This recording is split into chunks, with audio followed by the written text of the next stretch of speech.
పరలోకపు తండ్రి, మీ పరిశుద్ధమైన నామములకు స్తోత్రాలు.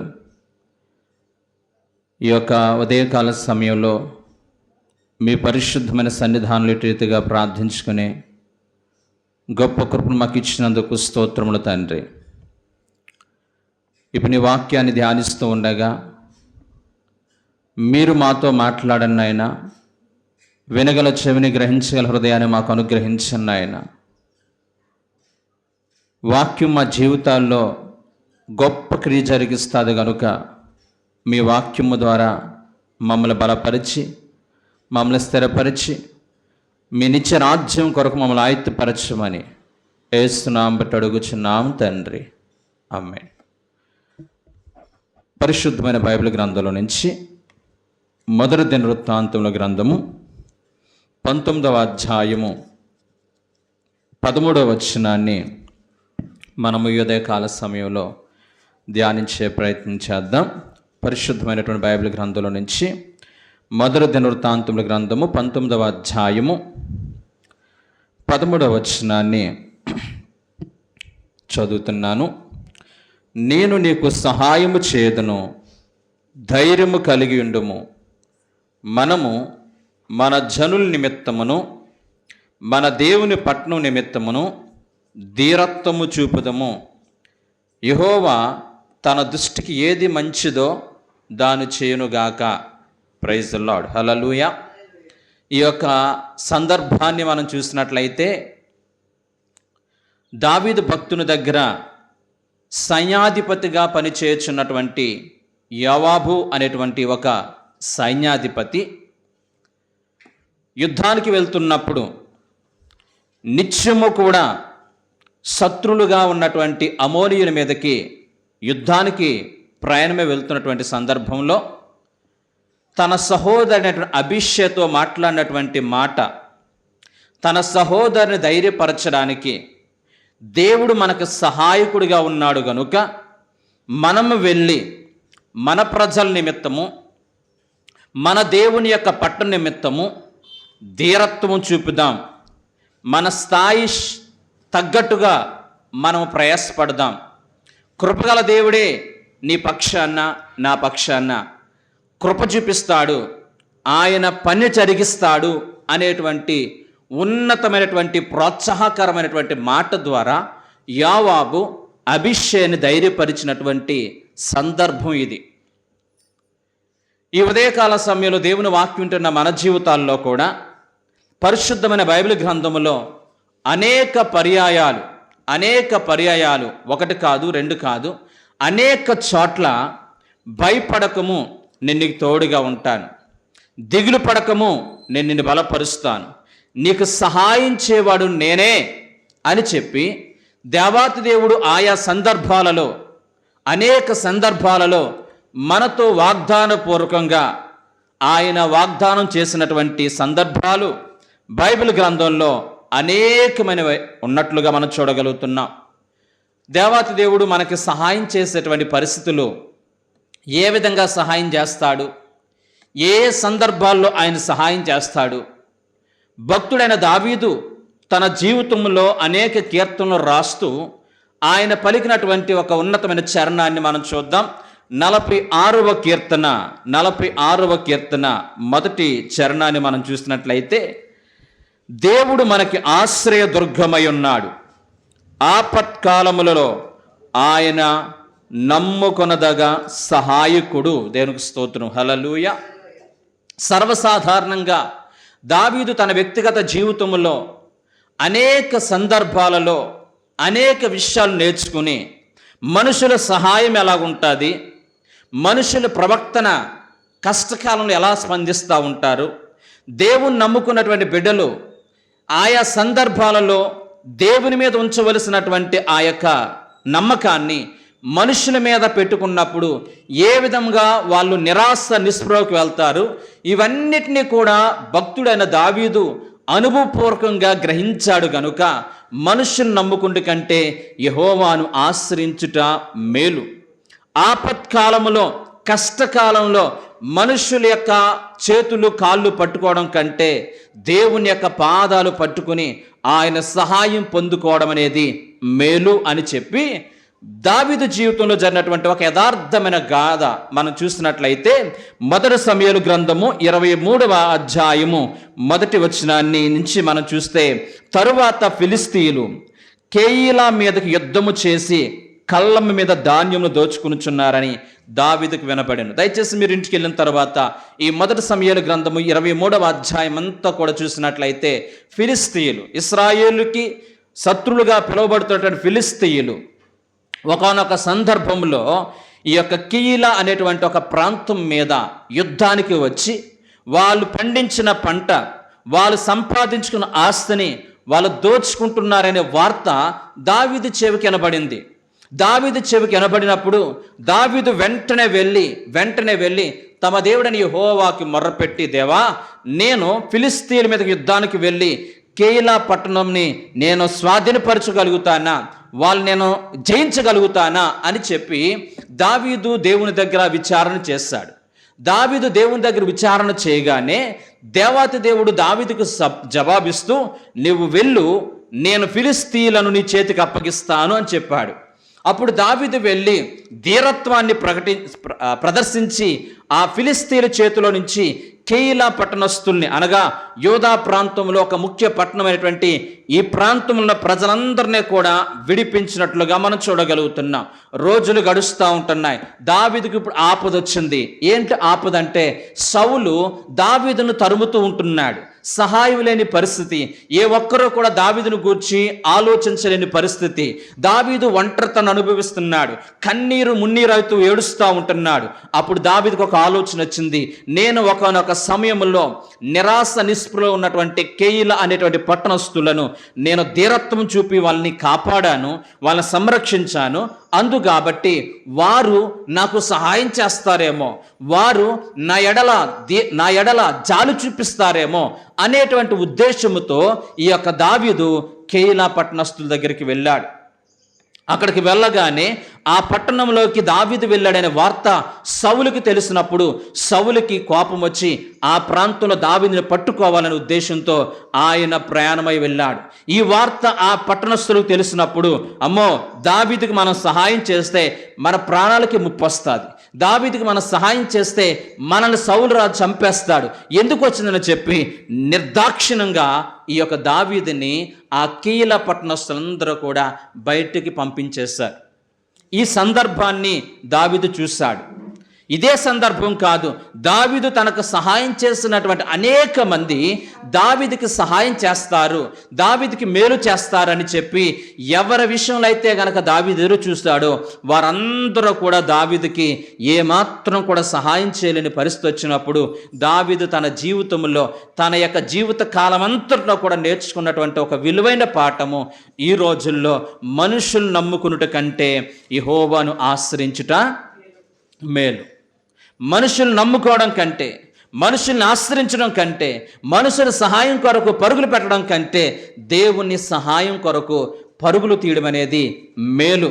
ఆయన ఆయా సందర్భాలలో ఎప్పుడు కూడా ఆయన సహాయం చేయలేనటువంటి పరిస్థితి ఎన్నడూ కూడా ఉండదు. ఆయన మనందరికీ కూడా సహకారి. యెషయా భక్తుడు అంటాడు కదండి, 41వ అధ్యాయం 10వ వచనంలో, నేను నీకు తోడై ఉన్నాను, భయపడకు, దిగులు పట్టు, నిన్ను బలపరుస్తాను, నీకు సహాయం చేయవాడును నేనే నీకు సహాయం చేస్తాను, నేనే నీకు సహాయం చేస్తాను, నీవున్నటువంటి ప్రతి ఆపత్కాలంలో నిన్ను విడిపిస్తాను. మనుషులు నిన్ను విడిచిపెట్టిన ఆపత్కాలంలో, స్నేహితులు నీకు దూరమైపోయిన ఆపత్కాలంలో నేను మాత్రము నీకు తోడుగా ఉండి నేను నీకు సహాయం చేస్తాను. ఇంత గొప్ప దేవుని యొక్క వాగ్దానాన్ని ఈ ఉదయకాల సమయంలో మనందరి జీవితాల్లో కూడా దేవుడు నెరవేర్చునుగాక. ఆయన సహాయము కొరకు మనం నిత్యము ప్రార్థించుదుముగాక. బైబిల్ గ్రంథంలో యెషయా గ్రంథము 40వ అధ్యాయము 29-31 వచనంలో కూడా సొమ్మసిల్లిన వారికి ఆయన బలం ఇచ్చిన వాడు ఆయనే.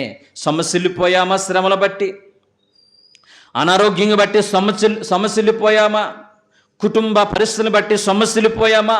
అలాంటి పరిస్థితుల్లో సొమ్మసిల్లిన వారికి ఆయనే బలంనిచ్చి సహాయం చేసేవాడు.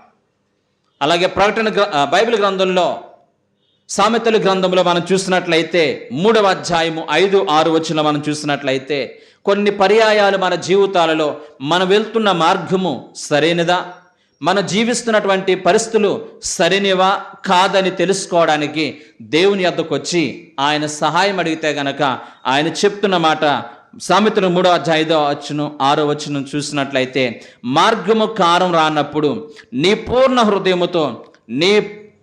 హృదయముతో యెహోవా యందు నమ్మిక ఉంచుము, నీ కార్యములు అప్పుడు ఆయన నీ త్రోవలను సరళము చేయును.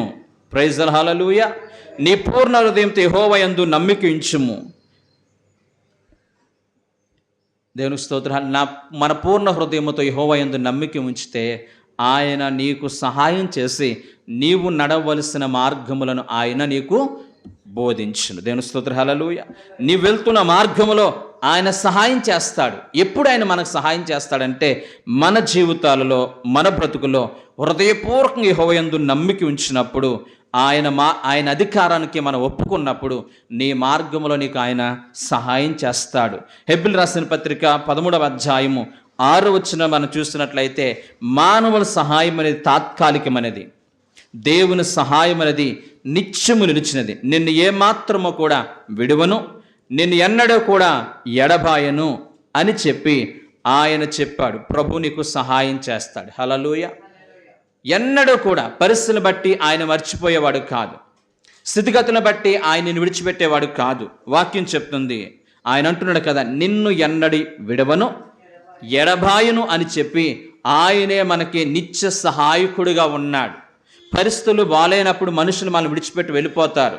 స్థితిగతులు తల్లకిందులైనప్పుడు ఆ నాన్న వాళ్ళందరూ నీకు దూరం అయిపోతూ ఉంటారు. కానీ దేవాతి దేవుడు మాత్రం ఆయన ఎన్నడూ కూడా మనల్ని విడిచిపెట్టే దేవుడు కాదు. నిత్యము కూడా ఆయన మనకు సహాయం చేసేటువంటి గొప్ప దేవుడు. బైబిల్ గ్రంథంలో భక్తుడైన ఇశ్రాయేలు ప్రజల పక్షాన దేవుడు ఉన్నతమైన సహాయాన్ని అందించాడు. ఇశ్రాయేలు ప్రజలని ఆయన విడిపిస్తున్నటువంటి సందర్భంలో ఎదురుగుండానేమో భయంకరమైనటువంటి ఎర్ర సముద్రం, వెనకాలేమో ఫరో సైన్యం.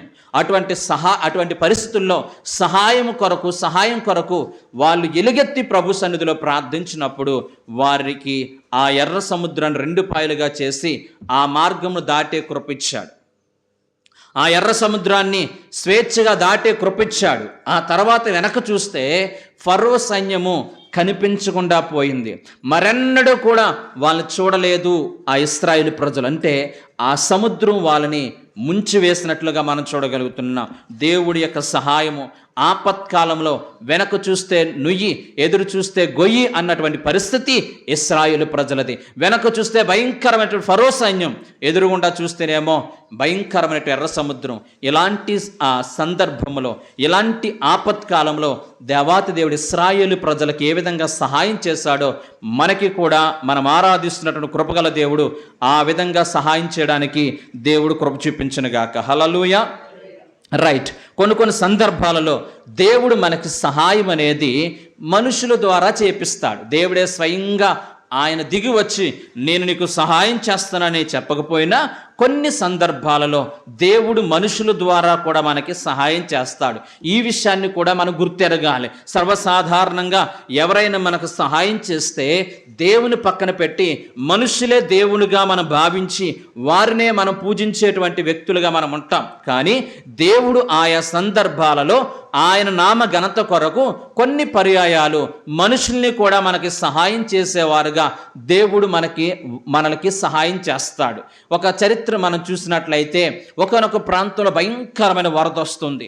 ఆ వరదలో అనేక మంది కొట్టుకుపోతూ ఉంటున్నారు. ఒక వ్యక్తి అయితే గనక ఆ బిల్డింగ్ పైకి వెళ్ళి మోకరించి నాకు సహాయం చేయ ప్రభు అని ప్రార్థన చేస్తున్నాడు. అలా ప్రార్థన చేస్తుంటే వరద ఉధృత అనేది పెరుగుతూ ఉంటుంది. ఆ బిల్డింగ్ మునిగిపోయే ప్రమాదం ఉంది. అటువంటి సమయంలో ఒక పడవ ఆ ప్రాంతానికి వచ్చి నాయనా తొందరగా దిగు, మనం బయటికి వెళ్దాం అని అన్నారు. లేదు, నాకు దేవుడు సహాయం చేస్తాడు, నేను ప్రార్థన చేస్తున్నాను కాబట్టి దేవుడు నాకు కృప చూపిస్తాడని చెప్పి అలాగే ప్రార్థనలో ఉన్నాడు. చూసి ఆ పడవ వెళ్ళిపోయింది. తర్వాత స్టీమర్ బోట్ వచ్చింది. ఆ ప్రాంతంలో ఇంకా వరద అనేది ఉధృత పెరిగిపోతుంది కనుక నువ్వు త్వరగా దిగిరా, నిన్ను తీసుకు వెళ్తామని చెప్తున్నారు. అయినప్పటికీ కూడా ఈ వ్యక్తి దిగి రావట్లేదు. ఇంకా వరద ఎక్కువైపోతుంది. ఇక మునిగిపోయే ప్రమాదంలో ఉన్నప్పుడు ఒక హెలికాప్టర్ వెళ్ళి ఆ హెలికాప్టర్ నుంచి తాడిచ్చి నువ్వు త్వరగా పైకి రా అని అంటున్నారు. అయినప్పటికీ కూడా ఈ వ్యక్తి దేవుడే నాకు సహాయం చేస్తాడు, ఆయన తెల్ల బట్టలు వేసుకుని వచ్చి నన్ను ఎత్తుకుని వరదలో నుంచి ఒడ్డుకు చేరుస్తాడని చెప్పి ఆ విధంగా ఎదురు చూస్తూ ఉంటున్నాడు. ప్రార్థన అయిపోతూ ఉంటుంది. ఈలోగా వరద ఎక్కువైంది. ఆ వరదలో కొట్టుకుపోయి చచ్చిపోయాడు. పరలోక రాజ్యంకి వెళ్ళిన తర్వాత దేవుని ప్రశ్నిస్తున్నాడు, నాయనా నేను ప్రార్థన చేస్తే ఎందుకు నాకు సహాయం చేయలేదు? నేను మోకరించి ప్రార్థన చేసి నీ మీద ఆధారపడినప్పటికీ కూడా ఎందుకు నా ఎడల నువ్వు సహాయం చేయలేదు అని చెప్పి ఈ యొక్క భక్తుడు ఆ దేవుణ్ణి ప్రశ్న అడిగితే దేవుడు చెప్పిన మాట, నేను సహాయం కొరకు నీ ప్రార్థన ఆలకించి నీ సహాయం కొరకు అక్కడ ఒక బోటుని పంపించాను, స్టీమర్ని పంపించాను, హెలికాప్టర్ని పంపించాను. కానీ నీవు వినలేదు. నీవు వినలేని పరిస్థితి, నీవు సహాయం పొందుకోలేని పరిస్థితి అని చెప్పినప్పుడు చాలా సిగ్గుతో తలదించుకున్నట్లుగా మనం చూడగలుగుతున్నాం. దయచేసి మన యొక్క పరిస్థితుల్లో మనకెవరైనా సహాయం చేయడానికి మనసు వస్తుందంటే దేవుడు వాళ్ళ హృదయాలలో ఒక ఉన్నతమైన ప్రక్రియ జరిగిస్తే తప్ప ఏ ఒక్కరూ కూడా మనకి సహాయం చేయరు. బైబిల్ గ్రంథంలో మనుషుల ద్వారా దేవుడు ఏ విధంగా సహాయం చేస్తాడో ఆదికాండము 41వ అధ్యాయము 9 నుంచి 14 వచనాలు మీ అందరికి కూడా తెలిసినటువంటి చరిత్ర. భక్తుడైన యోసేపు తన చేయని నేరం కోసం అతను తీసుకెళ్లి చెరసాల్లో పడవేశారు. చెరసాల్లో పడవేస్తే నిరాశ నిస్పృహలో ఉన్నటువంటి యొక్క యోసేపు ఏడుస్తూ ఉంటున్నాడు. అటువంటి సందర్భంలో తనతో పాటు ఖైదీలుగా ఉన్నటువంటి ఒక పానదాయకుడు అలాగే భక్ష్యకారకుడు అనేటువంటి 2 వ్యక్తులు కలగన్నారు. ఆ కళ యొక్క భావాన్ని స్పష్టంగా ఈ యొక్క యోసేపు చెప్పాడు. యోసేపు ఏదైతే చెప్పాడో అదే విధంగా వాళ్ళిద్దరి జీవితాలలో జరిగింది. ఈ కారణాన్ని బట్టి ఈ యొక్క యోసేపు నన్ను జ్ఞాపకం చేసుకో, నన్ను గూర్చి ఫరో దగ్గర నా గూర్చి చెప్పు అన్నాడు. 2 సంవత్సరాలు గడిచిపోయింది. ఈ యొక్క పానదాయకుడు యోసేపుని మర్చిపోయాడు. యోసేపు చేసిన సహాయాన్ని మర్చిపోయాడు. కాలం గడుస్తుంది. దేవుడు తనదైన చిత్తంలో తనదైన శైలిలో యోసేపుకి మనుషుల ద్వారా ఎలా సహాయం చేశాడంటే ఆ సందర్భంలో ఫరో రాజుకు కల వచ్చింది. ఆ కలభావాన్ని ఆ యొక్క ఫరో దగ్గర ఉన్నటువంటి ఏ జ్ఞానులు కూడా వివరించలేకపోతున్నారు. అటువంటి సందర్భంలో పానదాయకుడిగా పిలువబడుతున్నటువంటి ఈ వ్యక్తి ఈ యొక్క రాజుగారి దగ్గరికి వచ్చి ఫరో దగ్గరికి వచ్చి, అయ్యా 2 సంవత్సరాల క్రితం నా జీవితంలో ఒక కార్యం జరిగింది, నేను కలగన్నాను. ఆ కళ యొక్క భావాన్ని స్పష్టంగా ఒక హెబ్రీయుడు చెప్పాడు. ఆ వ్యక్తి జైల్లో ఉన్నాడు అని చెప్పగానే ఫరో అతను తీసుకురండి అని చెప్పి తనకు మంచి వస్త్రాలు తడిగించి తనకు క్షౌరం చేయించి ఆ యొక్క రాజ్య దర్బార్లోనికి ఈ యొక్క ఫరో దగ్గరికి ఈ యొక్క యోసేపుని తీసుకువెళ్ళారు. అప్పుడు యోసేపు కళ యొక్క భావాన్ని చెప్పాడు. దానికి సంతోషించి ఫరో ఈ యొక్క యోసేపుని ఉన్నతమైనటువంటి ప్రధానిగా మార్చినట్లుగా మనం చూడగలుగుతున్నాం. ఈ రోజున యోసేపుకి సహాయం చేసింది, యోసేపుకి సహాయం చేసినట్లుగా దేవుడు అక్కడ కార్యం చేసింది ఎవరి ద్వారా అంటే మనుషుల ద్వారా. ఆ యొక్క పానదాయకుడు అనే మనుష్యుడు ద్వారా ఈ యొక్క ఫరో దగ్గరికి యోసేపు వెళ్ళడానికి, యోసేపు ఆ కలభావం చెప్పడానికి, యోసేపు ప్రధానిగా మారడానికి దేవుడు అక్కడ ఒక సాధనంగా వాడుకున్న వ్యక్తి పానదాయకుడు. అంటే దేవుడు కొన్ని పర్యాయాలలో మనకి సహాయం చేయడానికి మనుషుల యొక్క సహాయము మనం పొందుకున్నట్లుగా దేవుడే సహాయం చేస్తాడు. దేవునికి స్తోత్రం, హల్లెలూయా. రెండోదిగా మనం చూసినట్లయితే రూతు యొక్క జీవితం మనందరికి కూడా తెలుసు. రూతు నయోమి అనుకుంది తన జీవితంలో తన బ్రతుకంతా కూడా ఎడారిగా మారిపోయింది. తన జీవితంలో ఇక మంచి రోజులు చూసే పరిస్థితి లేదు. కట్టుకున్న భర్త చచ్చిపోయాడు, కన్న పిల్లలు చచ్చిపోయారు, ఈ యొక్క యవనస్తులైన కోడళ్ళు నాతో పాటు రారు, నాకు సహాయం ఏంటి? నా చరిత్ర ఒక చరిత్రహీనంగా మిగిలిపోతుంది, కారణం ఏదైనా కావచ్చు అని చెప్పి లోపల ఏడుస్తున్నటువంటి నయోమి జీవితంలో దేవుడు దాచి ఉంచిన సహాయము, దేవుడు సహాయం చేసే విధానము ఆశ్చర్యం అనిపించింది. ఒక ఉన్నతమైన రీతిలో ఈ యొక్క బైబిల్ గ్రంథంలో రూతు ద్వారా నయోమికి సహాయం చేసిన విధానం చూసినట్లయితే రూతు గ్రంథము 4వ అధ్యాయము 13-17 వచనాలు. రూతు గ్రంథము 4వ అధ్యాయము కాబట్టి బోయాజు రూతును పెండ్లి చేసుకున్నాడు.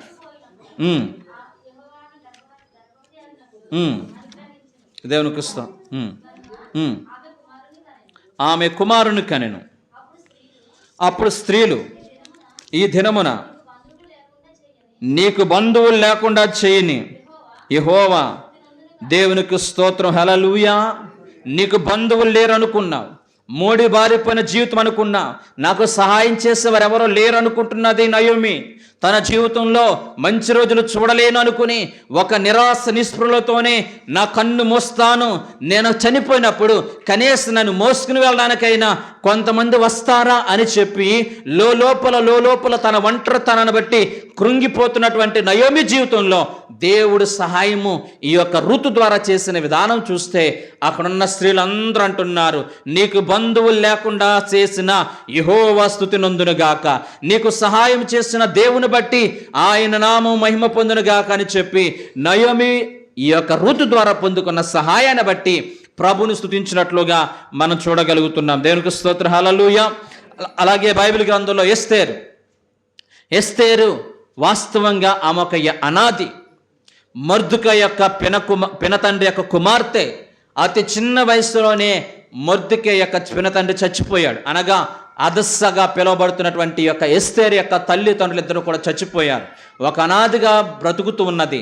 ఇలా బ్రతుకుతున్నటువంటి యొక్క ఎస్తేరు జీవితంలో మొర్దెకైని దేవుడు సాధనంగా వాడుకుని మొర్దెకై ద్వారా సహాయం చేసి ఆమెను పెంచి పోషించి రాజుగారికి అహస్వేసు రాజుకి భార్య అయ్యేటట్లుగా ఈ యొక్క మొర్దెకై ఈ యొక్క ఎస్తేరు విషయంలో ఎంతగా సహాయం చేశాడో, ఆమెను ఎంత క్రమశిక్షణలో పెంచాడో, ఆమెకంటే ఎంత చక్కని నీతి బోధలు బోధించాడో, ఈ విధముగా ఆమె ఉన్నతమైనటువంటి రాజ్యాలకి రాణిగా మార్చబడింది. ఈమె జీవితానికి సహాయం చేసిన వారు ఎవరి ద్వారా దేవుడు సహాయం చేశాడంటే మొర్దెకై ద్వారా సహాయం చేశాడు. రోజులు గడుస్తూ ఉంటున్నాయి. ఇశ్రాయేలు ప్రజలకి లేదా ఆ యొక్క యూదులందరికీ కూడా భయంకరమైన శ్రమ వచ్చింది, భయంకరమైన కష్టం వచ్చింది. ఒకే రోజున యూదులందరూ కూడా చచ్చిపోయేటువంటి ప్రమాదంలో పడ్డారు.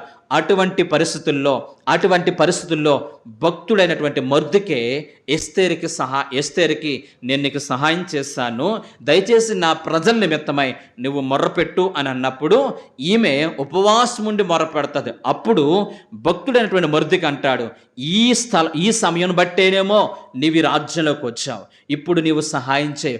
ఒకవేళ నువ్వు సహాయం చేయకపోతే యూదులకి సహాయము మరొక చోటని దేవుడు సహాయం చేస్తాడు. ఆపత్కాలంలో ఆయన విడిచిపెట్టే దేవుడు కాదు. ఏదో వ్యక్తిని వాడుకుని తన ప్రజల్ని దేవుడు రక్షించుకుంటాడు. ఏదో వ్యక్తి ద్వారా దేవుడు సహాయం చేస్తాడు. కాబట్టి ఒకవేళ నువ్వు సహాయం చేయడానికి నువ్వు ముందుకు రాకపోతే నీవు నీ తండ్రి వంటి వారు శాపగ్రస్తులు అవుతారు, నీవు నీ తండ్రి ఇంటి వారు భయంకరమైనటువంటి కీడును అనుభవిస్తారని చెప్పి భక్తుడైనటువంటి మొర్దెకై ఎస్తేరుతో మాట్లాడుతున్న విధానం చూస్తే ఎంత ధైర్యంగా అంటాడండి. యూదులకు సహాయము మరొక చోట నుంచి వస్తుంది. నీవు చేయకపోతే సహాయము, నీవు మా పట్ల నీవు రాజుగారితో మాట్లాడకపోతే సహాయం అనేది దేవుడు ఖచ్చితంగా మా జీవితంలో చేస్తాడని చెప్పి భక్తుడైనటువంటి మొర్దెకై ఎస్తేరుతో మాట్లాడుతున్నాడు. ఆ మాటల యొక్క అంతరార్థాన్ని మనం గమనించినట్లయితే దేవుడు మన జీవితాలలో, మన కుటుంబాలలో, మన సమాజంలో ఆయన సహాయం చేయడానికి ఆయన మనుషులను, ఆయా సందర్భాల్లో ఆయా వస్తువులను, ఆయా సందర్భాల్లో అనేకమైనటువంటి ప్రాంతములను దేవుడు వాడుకునే విధానము కానీ, ఆయన సహాయం చేసే విధానము కానీ మనకి కళ్ళకి కట్టినట్లుగా దేవుడు ఈ ఉదయకాల సమయం నీకు జ్ఞాపకం చేయనుగాక. ప్రతి ఒక్కరూ ఆలోచించాలి. ఆ రోజున దేవుడు సహాయం చేయడానికి, ఆ రోజున దేవుడు నాకున్న ఆపత్కాలంలో సహాయం చేయడానికి దేవుడే ఆ అన్న ద్వారా, దేవుడే అక్క ద్వారా, దేవుడే వాళ్ళ ద్వారా సహాయం చేయించాడు అనుకోవాలి తప్ప వాళ్ళే సహాయం చేశారు అని అనుకోకూడదు. దేవునికి స్తోత్రం, హల్లెలూయా.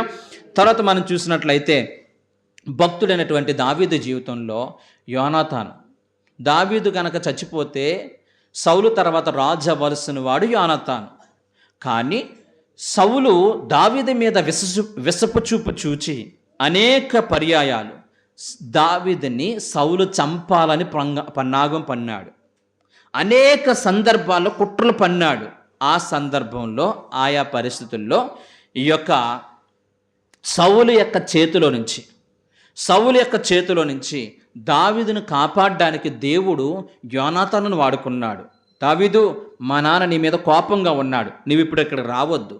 మా నాన్న నీ మీద ఇలాంటి కుట్ర చేస్తున్నాడు, ఇక్కడికి నువ్వు రావద్దు అని చెప్పి దావీదుని ఆయా సందర్భాలలో కాపాడడానికి సహాయకుడుగా యోనాతానుని దేవుడు వాడుకున్నాడు. నిజంగా యోనాతాను యొక్క మనస్సుని దేవుడు మార్చకపోతే, యోనాతాను హృదయంలో ఏ రకమైన స్వార్థం అనేది దావీదు ఈ యొక్క యోనాతాను జీవితంలో ఏ స్వార్థం అనేది లేకుండా దేవుడు చేయకపోతే, ఈ యొక్క యోనాతాను దావీదుకి సహాయం చేసేవాడు కాదు. కాబట్టి మన జీవితంలో కూడా దేవుడు అనేక ఆపత్కాలంలో మనల్ని ఆదుకునే దేవుడు, సహాయం చేయడానికి మనుషులను ఏర్పరిచేటువంటి దేవుడు. బైబిల్ చరిత్రలో గత వారం మనం విన్నాం మంచి సమరయుడు అనేటువంటి పరిస్థితి. మంచి ఆ యొక్క సమరయుడు ఆ యొక్క ఒక వ్యక్తి యెరూషలేమును విడిచిపెట్టి యెరికోకు దిగి వెళ్ళిపోతున్న పరిస్థితుల్లో అక్కడ తనకు సహాయం చేయడానికి దేవుడు అక్కడ ప్రధాన యాజకుడు సహాయం చేయలేదు, లేవుడు సహాయం చేయలేదు. సహాయము ఇతడు చేస్తాడా? వీళ్ళని మనం అంటరాని వారిగా చూస్తాం. వీరు సహాయం చేస్తారని చెప్పి కలలో కూడా ఊహించుకోలేదు. వీళ్ళ ద్వారా దేవుడు సహాయం చేస్తారని చెప్పి ఆ యవ్వనస్తుడు ఊహించలేని విధముగా ఒక మంచి సమరుడు వచ్చి ఈ యొక్క పడిపోయినటువంటి ఈ యొక్క వ్యక్తిని ఆయన సహాయం చేసి అక్కడ పూటకూల ఇంటికి తీసుకువెళ్ళి అక్కడ వైద్యం చేయించినట్లుగా మనం చూడగలుగుతున్నాం. అంటే ఊహించలేని మనుషులు ఇలా సహాయం చేస్తారు, పాస్టర్ గారు వస్తున్నారు, అక్కడ ఉన్నటువంటి పరిచారకుడు వస్తున్నాడు, వీళ్ళకి ఖచ్చితంగా సహాయం చేస్తారని చెప్పి ఎవరైతే సహాయం చేస్తారనుకున్నాడో వాళ్ళు సహాయం చేయలేదు. ఎవరైతే మనకు సహాయం చేయాలనుకున్నారో వాళ్ళ ద్వారా దేవుడు సహాయం చేసినట్లుగా చేశారు. ఇది దేవుని యొక్క ప్రణాళిక, ఇది దేవుని యొక్క ఉద్దేశం. నీ జీవితం, నా జీవితంలో కూడా కష్టం వచ్చినప్పుడు, బాధ వచ్చినప్పుడు, ప్రతికూల పరిస్థితి వచ్చినప్పుడు, హాస్పిటల్లో ఉన్నప్పుడు సహాయం కొరకు ఎవరైతే నీకు సహాయం చేస్తారనుకుంటావో వాళ్ళు నీకు సహాయం చేయరు. ఎవరైతే సహాయం చేయరనుకుంటావో వారి ద్వారా సహాయం చేసినట్లుగా దేవుడు చేస్తాడు. ఇది దేవుని యొక్క ప్రణాళిక, ఇది దేవుని యొక్క చిత్తం. దేవుని స్తోత్రం, హల్లెలూయా. మూడోదిగా, దేవుడు ఆయా సందర్భాలలో ఆయనే స్వయంగా మనకి సహాయం చేయడానికి అదృశ్య వ్యక్తిగా వచ్చి సహాయం చేస్తాడు. బైబిల్ గ్రంథంలో మనం చూసినట్లయితే దానియేలు గ్రంథం 3వ అధ్యాయము 24-25 వచనాలలో అక్కడ షడ్రక్, మెషక్, అబేద్నెగోలు వీళ్ళ ముగ్గురు కూడా రాజాజ్ఞని మీరిన కారణాన్ని బట్టి వాళ్ళని తీసుకువెళ్ళి మండుచున్నటువంటి అగ్నిగుండంలో పడవేస్తారు. ఆ మండుచున్న అగ్నిగుండములో వాళ్ళు పడవేయబడినప్పుడు దేవుడు మాకు సహాయం చేయడానికి ఆయన సమర్థుడు. ఒకవేళ ఆయన సహాయం చేయకపోయినా కానీ మేము మాత్రము ఈ యొక్క దేవునికి వ్యతిరేకమైన పని మేము చేయము అనుకున్నటువంటి రోజులు. అటువంటి పరిస్థితుల్లో దేవుడే స్వయంగా వచ్చి ముగ్గురు కాస్తే ఎంతమంది అయ్యారు? 4 అయ్యారు. ఆ భయంకర అగ్నిగండము 7 అంతలు ఎక్కువైనా కానీ ఆ భయంకర అగ్నిలో నుంచి దేవుడే స్వయంగా దిగి వచ్చి వారిని కాపాడినట్లుగా మనం చూడగలుగుతున్నాం. అలాగే అదే దానియేలు గ్రంథము 6వ అధ్యాయం 22వ వచనం మనం చూసినట్లయితే భక్తుడైనటువంటి దానియేలు దేవునికి మోకరించి ప్రార్థన చేసిన కారణాన్ని బట్టి తను తీసుకుని వెళ్ళి ఆ యొక్క సింహాల బోన్లో వేశారు. ఆ సింహాల బోన్లో వేసినప్పుడు అదృశ్య వ్యక్తిగా దేవుడు అతనికి తోడుగా ఉండి ఆ రాత్రంతా కూడా ఏ సింహము కూడా ఈ యొక్క దానియేలును ముట్టడానికి ఇష్టపడలేదు. ఏ సింహము కూడా దానియేలుకి హాని చేయడానికి సాహసం చేయలేదు. అక్కడ దానియేలుకి సహాయం చేసింది దేవుడే, ఆ వ్యక్తికి సహాయం చేశాడు. యథార్థంగా జరిగినటువంటి సంఘటన మన యొక్క భారతదేశానికి అపోస్తుడిగా పిలువబడుతున్నటువంటి అపోస్తుడిగా సాధుర్ సుందర్ సింగ్ అనేటువంటి ఒక గొప్ప దైవ సేవకుడు ఉండేవాడు. ఆయన పరిచర్య చేసి అలసిపోయాడు, నిద్ర వస్తూ ఉంటుంది. సరే నిద్ర వస్తుంది కదా, ఇక్కడ పాడైపోయిన ఒక ఇల్లు ఉంది కదా, ఆ ఇంట్లో వెళ్ళి పడుకుందామని చెప్పి భయంకరమైన చలిలో వెళ్ళి పడుకుందామని చెప్పి వెళ్ళి అక్కడ పడుకున్నాడు. ఉదయం లేచేసరికి అది పాడైపోయిన ఇల్లేమో. ఆయన ఎక్కడైతే పడుకున్నాడో 2 పక్కల కూడా 2 పాములు ఆయనతో పాటు పడుకున్నాయి. ఉదయం లేచి చూసేసరికి ఆ పాములు చూసి కొంచెం ఒళ్ళెంత భయం వచ్చింది. అప్పుడు అనుకున్నాడు, ఇశ్రాయేలును కాపాడువాడు కునుకొడు నిద్రపోడు. ఆ రోజున భక్తుడైన దావీదు తన జీవితంలో ఎలాంటి కీర్తన రాశాడో, ఆయన నిన్న నేడు రేపు ఎల్లప్పుడూ ఏకరీతిగున్న దేవుడు. ఈ భయంకర విషసర్పాల మధ్య నేను ప్రశాంతంగా పడుకున్నాను, అవి నాకు ఏ హాని చేయకుండా దేవుడు కాపాడాడంటే ఆయన కాపాడే దేవుడు. దేని స్తోత్రం. ఆయన సహాయం చేసే దేవుడు, ఆపత్కాలంలో ఆయన నమ్ముకునదగిన దేవుడు అని చెప్పి ఈ యొక్క భక్తుడైనటువంటి సాధురు సుందర్ సింగ్ గారు దేవుణ్ణి కొనియాడినట్లుగా మనం చూడగలుగుతున్నాం. దేవునికి స్తోత్రం. హల్లెలూయా. రైట్. కొన్ని సందర్భాలలో దేవుడు మనకి ఎలా సహాయం చేస్తాడంటే, ఆయన సన్నిధిలో ప్రార్థన చేస్తున్నప్పుడు. చాలామందికి ఉన్నటువంటి ఒక ప్రధాన సమస్య ఏంటంటే చాలామంది దేవుణ్ణి సన్నిధిలో ప్రార్థన చేయరు. ఏం చేయరండి? దేవుని సన్నిధిలో ప్రార్థన చేయరు. నా కోసం ప్రార్థన చేయను అంటారు, కానీ ఏ ఒక్కరూ కూడా దేవుని సన్నిధిలో ప్రార్థన చేయకుండా ఉంటారు. కానీ బైబిల్ గ్రంథంలో దేవుడు మనకు సహాయం చేయాలంటే ఖచ్చితంగా ఆయన్ని మనం వెతికేవారుగా ఉండాలి. ప్రార్థనలో ఆయన వెతికేవారుగా ఉన్నప్పుడు దేవుడు మనకు సహాయం చేసే విధానము ఆశ్చర్యకరంగా ఉంటుంది. బైబిల్ గ్రంథంలో చదివించడానికి సమయం లేదు కనుక నేను ముందుకు వెళ్తున్నాను. మొదటి దినవృత్తాంతాల గ్రంథము 4వ అధ్యాయము 9 నుంచి 10 వచ్చిన వరకు మనం చూస్తే, ఎబ్బేజు ప్రార్థన చేస్తాడు. నా సరిహద్దును విశాలపరచు, నీవు నాకు తోడుగా ఉండు అని చెప్పి కొన్ని ఉన్నతమైనటువంటి ప్రార్థనల ద్వారా దేవునితో మాట్లాడాడు. వెంటనే ఎబ్బేజు యొక్క ప్రార్థన, శాపగ్రస్తమైపోయింది నా జీవితం, నన్నందరూ కూడా భయంకరంగా నిందిస్తూ ఉంటున్నారు, నాకు సహాయం చేయవా ప్రభు అని చెప్పి దేవుని సన్నిధిలో మొర్రపెట్టినప్పుడు, దేవుని సన్నిధిలో విజ్ఞాపన ప్రార్థన చేస్తున్నప్పుడు దేవుడు భక్తుడైనటువంటి ఎబ్బేజు యొక్క ప్రార్థన ఆలకించి తనకు సహాయం చేసినట్లుగా మనం చూడగలుగుతున్నాం. దేవునికి స్తోత్రం. హల్లెలూయా. రెండవదిగా మార్కు శుభవార్త 10వ అధ్యాయము 46 నుంచి 50 వచ్చిన వరకు మనం చూస్తే, అక్కడ బర్తిమయ అనేటువంటి ఒక గుడ్డివాడు దేవునికి ప్రార్థన చేస్తాడు, దేవునికి మొర్ర పెడతాడు, దేవుని విజ్ఞాపన ప్రార్థన చేస్తాడు. అలా ప్రార్థన చేసినప్పుడు ఈ బర్తిమయ యొక్క కళ్ళు తెరవబడినట్లుగా మనం చూడగలుగుతున్నాం. దేవుని యొక్క సహాయాన్ని అతడు పొందుకున్నట్లుగా మనం చూడగలుగుతున్నాం. ఏ ఒక్కరు బాగు చేయనటువంటి తన జీవితాన్ని దేవాతి దేవుడు బాగు చేసినట్లుగా మనం చూడగలుగుతున్నాం.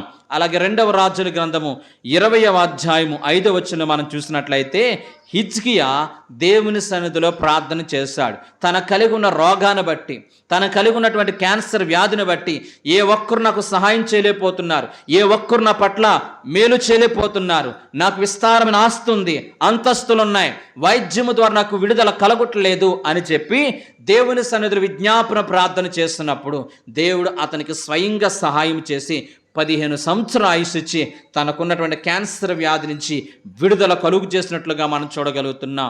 భక్తుడైనటువంటి హిజ్కియా తన జీవితంలో వైద్యుల మీద ఆధారపడలేదు. భక్తుడైన హిజ్కియా తాను నమ్ముకున్నటువంటి డబ్బు మీద ఆధారపడలేదు. దేవుడిని యెహోవాను నమ్ముకున్నాడు, ఆయన బంగారు పాదాలు పట్టుకున్నాడు, కన్నీరు విడిచి ప్రార్థన చేశాడు.